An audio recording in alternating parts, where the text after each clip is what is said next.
আৰু মধ্যবিত্ত লোকসকলৰ ব্যৱহাৰৰ বাবে বিনামূলীয়া বিশেষকৈ ঔষধ বিতৰণৰ বাবে আজি ৰাজ্যিক কেবিনেটে স্বাস্থ্য বিভাগক 190 কোটি টকাৰ অনুমোদন জনায়।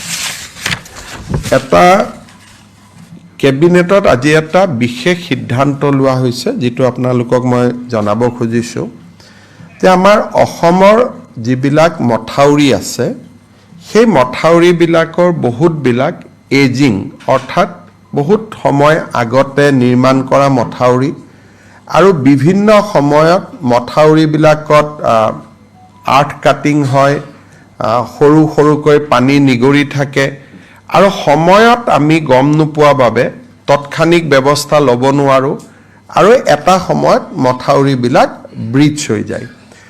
আজি কেবিনেটে এটা সিদ্ধান্ত লৈছে যে প্ৰতি 10-12 কিলোমিটাৰ মথাউৰিত আমি এটা যুৱ বাহিনী গঠন কৰিম 15 জন ডেকা ল'ৰা। এই 15 জন ডেকা ল'ৰাৰ কাম হ'ব যে এপ্ৰিল মাহৰ শেষৰ পৰা অক্টোবৰ পৰ্যন্ত তেওঁলোকে মথাউৰিসমূহ নিৰীক্ষণ কৰিব আৰু এই ডেকা ল'ৰা কেইজনক আমি এটা মথাউৰি কমিটি বুলি উল্লেখ কৰিছো যে এটা মথাউৰি কমিটিত 10 পৰা 15 জন ল'ৰা থাকিব যুৱক থাকিব 8 বা 12 কিলোমিটাৰ মথাউৰি তেওঁলোকে পৰ্যবেক্ষণ কৰিব স্থানীয় জলসম্পদ বিভাগৰ অভিযন্তাজনে নিৰীক্ষণ কৰিব আৰু এই ডেকা ল'ৰাখিনিক আমি গামবুটছ টৰ্চ লাইট ৰেইনকোট এইবিলাক সামগ্ৰী যোগান ধৰিম আৰু খৰটকীয়াকৈ কিবা এটা দেখিলে যাতে ফটক কৰি মেৰামতি কৰিব পাৰে তাৰ কাৰণে তেওঁলোকক আমি জিঅ' বেগ কোৰ বিভিন্ন যিবিলাক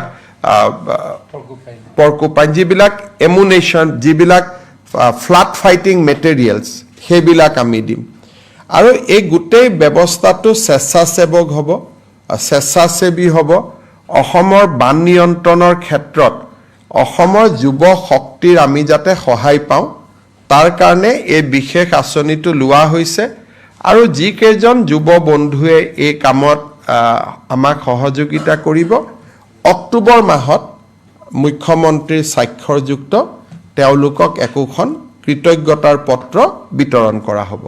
সো আকৌ এবাৰ কৈ দিছো যে 8 পৰা 12 কিলোমিটাৰ মথাউৰি চাবৰ কাৰণে 10 পৰা 15 জন যুৱকক লৈ এটা মথাউৰি কমিটি নিৰ্মাণ কৰা হ'ব। এই মথাউৰি কমিটিটো এপ্ৰিল মাহৰ পৰা অক্টোবৰ মাহলৈকে কাম কৰিব। মথাউৰি কমিটিৰ সদস্যসকলক আমি গামবুটছ টৰ্চ লাইট ৰেইনকোটছ এই ধৰণৰ সামগ্ৰীসমূহ যোগান ধৰিম আৰু ফ্লাড ফাইটিং কিছু জিঅ' বেগছ কোৰ পাৰ্কুপাইন এই ধৰণৰ যিবিলাক আমাৰ আমি তৎকালে মথাউৰিটো বচাব পাৰোঁ যেতিয়ালৈকে ডিপাৰ্টমেণ্টৰ সুবিধা আহি নপৰে এই সামগ্ৰীবিলাকো আমি তেখেতসকলক দিম আৰু শেষত আমি গৈ অক্টোবৰ মাহত যেতিয়া আমি বানপানী সেশন কমপ্লিট হৈ যাব তেওঁলোকক আমি একোখন কৃতজ্ঞতা পত্ৰ দিম আৰু প্ৰয়োজন অনুসৰি স্থানীয় বিধায়কসকলে তেওঁলোকক ৰাজহুৱাভাৱে সম্বৰ্ধনাও জনাব পাৰিব। অসমৰ বান নিয়ন্ত্ৰণ বিভাগত মই ভাবো যে ই আমাক বহুত সহায় কৰিব কাৰণ অকণমান খবৰ পালেই আমি একোটা ডাঙৰ বিপদৰ পৰা বাচিব পাৰো। খবৰ নোপোৱা কাৰণে যোৱাবাৰে বোকাখাটত মথাউৰি এটা ভাঙিছিলে কি বংকুৱাল যদি কোনোবাই যদি দুদিন আগত আমাক খবৰ দিলেহেঁতেন মথাউৰিটো নাভাঙিলেহেঁতেন। গতিকে সেই ধৰণৰ এইটো এটা ভাল পদক্ষেপ। অসম পুলিচক যেনেকে ভিডিপিয়ে যথেষ্ট সহায় কৰে গাঁওৰক্ষী বাহিনীয়ে যেনেকে সহায় কৰে তাৰ অনুৰূপ এটা শক্তি এটা লাহে লাহে আমি নিৰ্মাণ কৰিম। শেষলৈ গৈ মথাউৰি কমিটিবিলাকক আমি ৰেজিষ্ট্ৰেশ্যনো কৰি দিম। তেনেকে শক্তিশালী কৰি আমি গৈ থাকিম। এইবাৰ প্ৰথম বছৰ ইয়াক আমি হাতত লৈছো। আমাৰ গুৱাহাটীত ফ্ৰেঞ্চ গভৰ্ণমেণ্ট আৰু ভাৰত চৰকাৰৰ আৰ্থিক সাহায্যত আমি এটা Assam climate centre for cities বুলি এটা আমি অনুষ্ঠান গঢ়িম। ইয়াৰে পুঁজি ভাৰত চৰকাৰ আৰু ফ্ৰেঞ্চ চৰকাৰে আমাক আগবঢ়াব আৰু ইয়াৰ জৰিয়তে ক্লাইমেট প্ৰটেকশ্যনৰ ক্ষেত্ৰত কেইবাজনো এক্সপাৰ্ট গুৱাহাটী পৌৰ নিগমে নিযুক্তি কৰিব পাৰিব। কেবিনেটে আজি এই ক্লাইমেট চেণ্টাৰটো অনুমোদন জনায়। জাগিৰোডৰ টাটা ছেমি কণ্ডাক্টৰ প্ৰজেক্টৰ কাষত আপোনালোকে জানে যে খুব কম দিনতে বেংগলোৰত কাম কৰি থকা 1000 ছোৱালী জাগিৰোডলৈ উভতি আহিব। আমাৰ যি অসমীয়া ছোৱালী এতিয়া বেংগলোৰত কাম কৰি আছে তেওঁলোক খুব সোনকালে জাগিৰোডলৈ উভতি আহিব। অহাৰ লগে লগে জাগিৰোডত এটা থাকাৰ ভীষণ সমস্যা হ'ব আৰু লাহে লাহে 10, 12, 15,000 মানুহ যেতিয়া তাতে নিযুক্তি হ'ব, ওচৰত ভাড়াঘৰ আদি প্ৰস্তুত হৈ উঠোতেও সময় লাগিব। সেইকাৰণে আজি আমি আগতীয়াকৈ জাগিৰোডত এটা ৱৰ্কিং ওমেন হোষ্টেল 1000খন আসনযুক্ত এটা ৱৰ্কিং ওমেন হোষ্টেল বনাবৰ বাবে আজি কেবিনেটে 142 কোটি টকাৰ অনুমোদন জনাইছে। আমাৰ অসমৰ গোটেই চাহ বাগিচাবিলাকত আমি মহাপ্ৰভু জগন্নাথ কমিউনিটি হল বনাই আছোঁ 500খন চাহ বাগিচাত। আজি তাৰ এখন মেনেজিং কমিটি কেবিনেটে নিৰ্মাণ কৰে, স্থানীয় বিধায়কক অধ্যক্ষ হিচাপে লৈ তাকো কেবিনেটে অনুমোদন জনায়।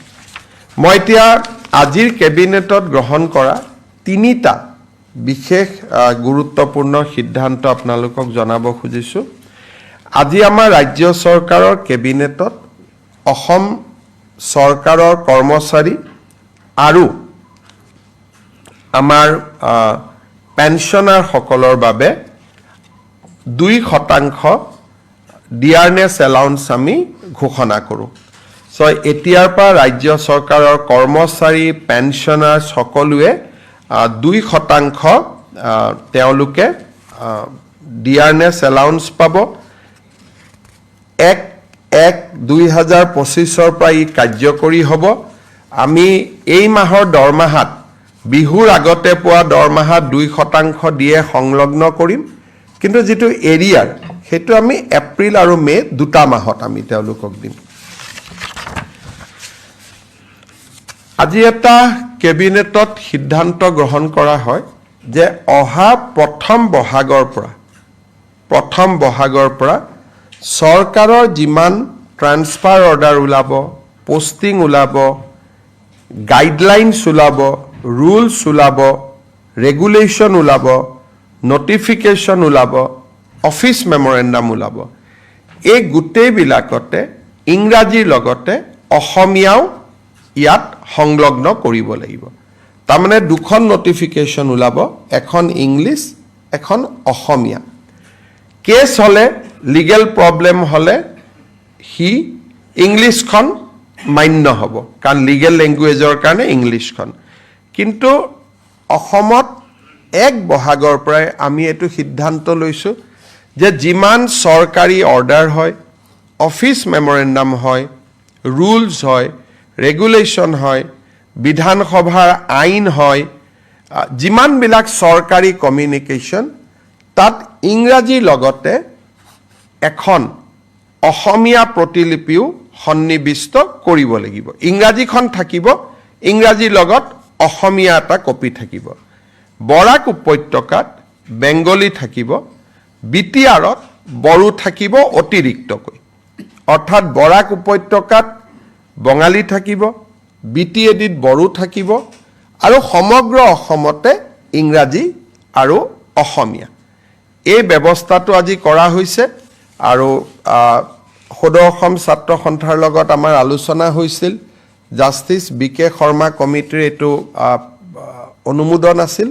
ৰাজ্য চৰকাৰে অহা 1 এপ্ৰিলৰ পৰা কাৰ্যকৰী হোৱা কৰি 15 এপ্ৰিল 1 বহাগৰ পৰা কাৰ্যকৰী হোৱাকৈ ইয়াক ৰূপায়ণ কৰাৰ বাবে নিৰ্দেশ দিছে। আমি চৰকাৰী অফিচাৰসকলক কৈছোঁ যে প্ৰথম অৱস্থাত ভাচিনী বুলি এটা এপ আছে, য'ত অসমীয়া, বড়ো, বেংগলী 3টা ভাষাই উপলব্ধ হয়, তাক ব্যৱহাৰ কৰক আৰু লাহে লাহে তেওঁলোকে নিজাকৈ লিখিব পৰা হৈ যাব।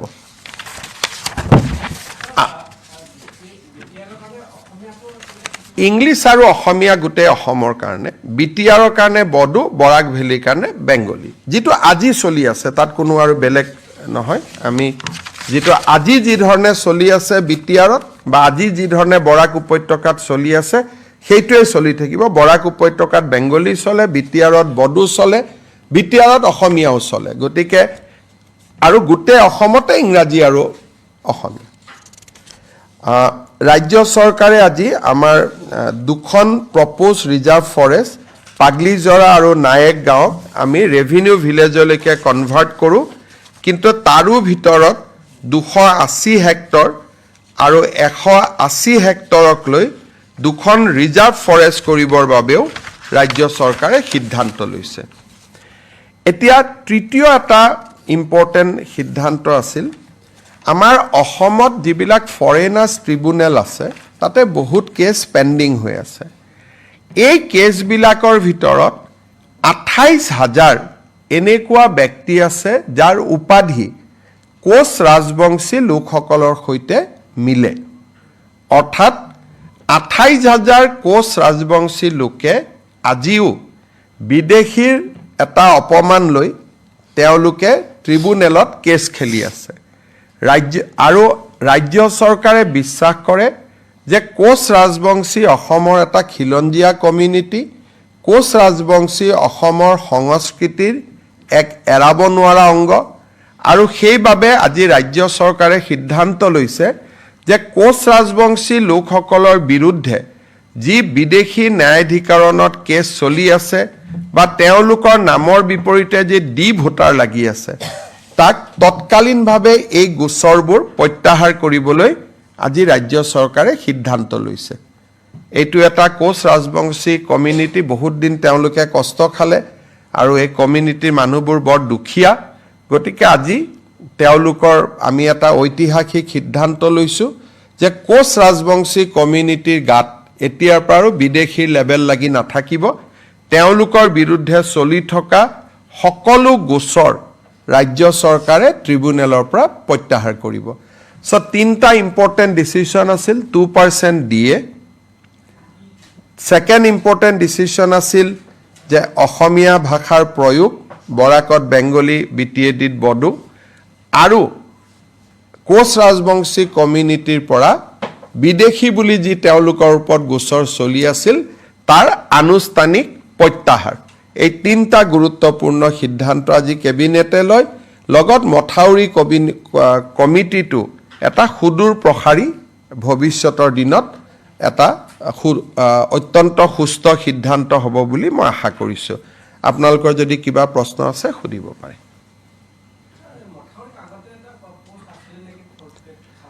সেইবিলাক থাকিবই, খালাচীও থাকিব, গভৰ্ণমেণ্ট মানুহখিনি থাকিবই।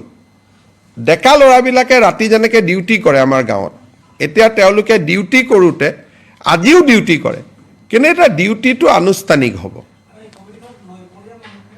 নৈপৰীয়া স্থানীয় মানুহ, সেই মথাউৰিটোৰ কাষৰ মানুহখিনি, নৈপৰীয়া বুলি নহয়, মথাউৰিটোৰ কাষত লোকেল মানুহ থাকিব।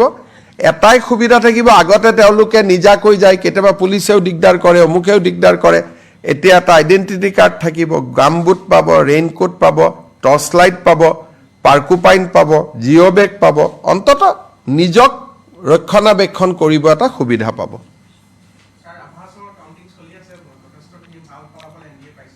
ভালেই হ'ব। ৰাভা হাছং, BTR, পঞ্চায়ত, বিধানসভা ক'তো আগত ক'তো একো সমস্যা নাই।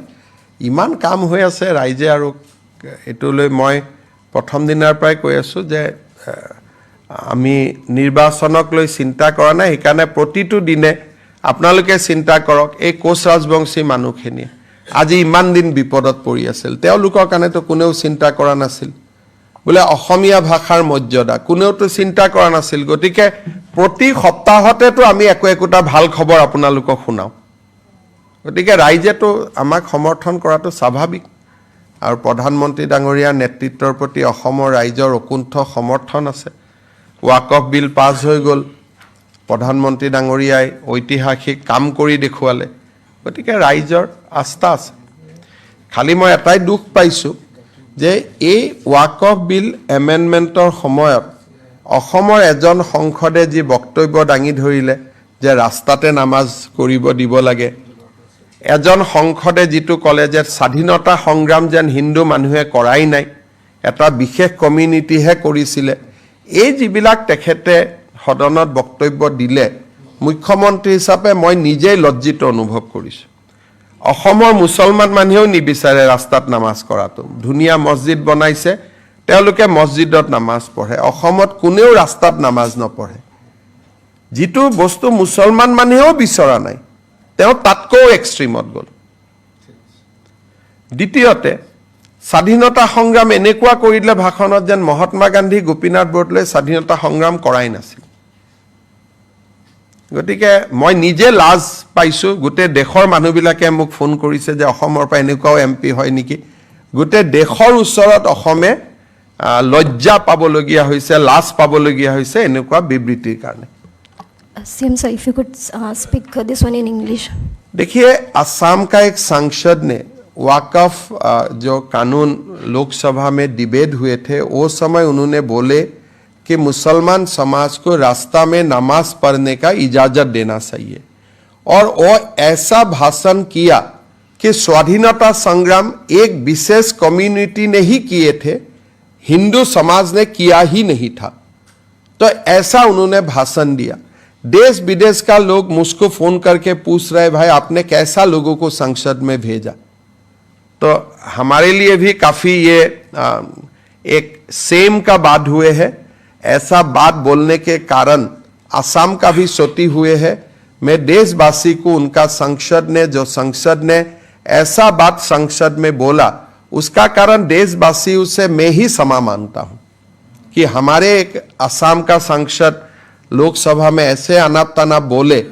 हमारा असम में कभी मुसलमान लोग ये डिमांड ही नहीं किया है कि हमें रास्ता में नमाज पढ़ने का इजाज़त दो। अच्छा मस्जिद है, ईदगाह है, बढ़िया से नमाज अदा करता है, कभी कोई समस्या नहीं होते हैं। वो बोले रास्ता में आप क्यों नमाज नहीं पढ़ने देते हो, ये तो डिमांड ही नहीं है। दूसरा बोला यही स्वाधीनता संग्राम किया। क्या गांधी जी ने स्वाधीनता संग्राम नहीं किया? क्या गोपीनाथ बरदलोई ने स्वाधीनता संग्राम नहीं किया? क्या सुभाष बसु ने स्वाधीनता का संग्राम नहीं किया? तो एक असामिया जो लासित बरफुकन का धरोहर है, हम लोग असम का लोग, महाराज पीठू का धरोहर है, जो बख्तियार खिलजी औरंगजेब को भगाया था असम में, उनका ही धरोहर जाके संसद में ऐसा बात बोल सकता है, हम लोग सोच भी नहीं सकते थे। तो इसीलिए हम काफी शर्मिंदा है, और देशवासियों से मैं क्षमा मांगता हूं कि हमारा संसद ने ही ऐसा भाषण दिए संसद में। हम आशा करता हूं कि असम का लोग जरूर सबक सिखाएगा उसका कारण समय आने पर। এইটো হ'ব নালাগে। মই বাৰে বাৰে তিনিচুকীয়া ৰাইজকো অনুৰোধ কৰিম যে দুইটা কমিউনিটিৰ মাজত সদায় ভুল বুজাবুজি হৈ থাকিলে অসমত ইনভেষ্টমেণ্ট নাহিব, অসমখন আগবাঢ়ি নাযাব।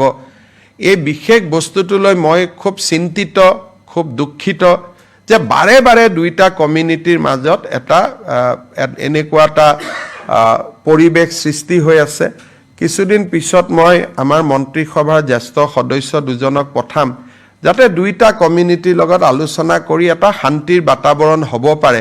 কাৰণ এনেকুৱা খবৰ বাহিৰত গ'লেই অসমৰ প্ৰতি আকৌ প্ৰশ্নবোধক চিন আহি যায়।